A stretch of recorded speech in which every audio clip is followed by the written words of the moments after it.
نئی زندگی۔ یہ مولانا امین اصغر اصلاحی نے مجھے بتایا کہ ان کے استاد حمید الدین فراہی نے یہ کہا کہ سورہ احزاب میں گھر سے باہر کے پردے کا بیان ہے اور سورہ نور میں گھر کے اندر کے پردے کا بیان ہے۔ تو اصلاحی صاحب کہتے تھے کہ اس جملے نے میری آنکھیں کھول دی اور قرآن مجید روشن ہو گیا میرے سامنے، ورنہ اگر یہ بات سامنے نہ ہو تو آدمی اٹکتا ہے، جگہ جگہ پر اشکالات پیدا ہوتے ہیں۔ دیکھیے سورہ احزاب میں کیا کیا گیا۔ نمبر 1، پہلے خطاب ازواج مطہرات سے، بعد میں عام کر دیا گیا۔ نمبر 2، بتایا گیا کہ عورت کا اصل کردار کیا ہے، اس کی اصل جگہ کیا ہے، گھر۔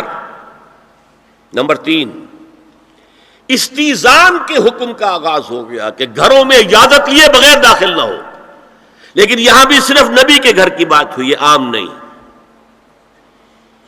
پھر محرموں کی ایک چھوٹی فہرست ہے جو سورہ احزاب میں آ گئی ہے، اور گھر سے باہر کے پردے کا حکم آ گیا ہے، یہ سورہ احزاب میں ہے۔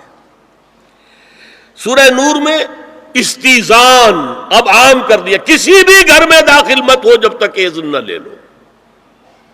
یہ دیکھیے تدریج، پہلے حضور کے گھروں میں داخل نہ ہو، اب کسی بھی گھر میں داخل نہیں ہو سکتے بغیر استیزان کے۔ اور احادیث مبارکہ میں اتنی سختی آئی ہے وہ میں بعد میں آپ کو بتاؤں گا۔ دوسرے یہ کہ گھر کے اندر پردہ جو محرموں سے پردہ ہے، محرموں سے پردہ،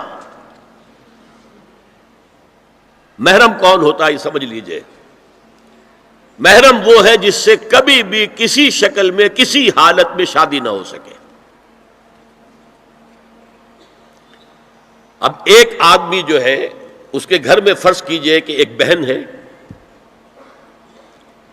تو اس بہن کی دوسری بہن سے وہ شادی نہیں کر سکتا، لیکن اگر وہ بیوی مر گئی تو کر سکتا ہے کہ نہیں؟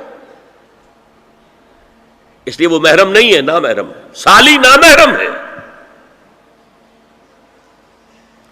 آپ کا بھائی ہے، اس کی بیوی ہے، بھابھی ہے آپ کی، آپ دیور ہیں، بھابھی سے شادی تو نہیں کر سکتے، لیکن اگر بھائی کا انتقال ہو جائے تو آپ شادی کر سکتے ہیں۔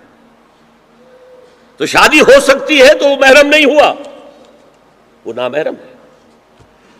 محرم صرف وہی ہے جس سے کبھی کسی حال میں شادی کا امکان نہ ہو۔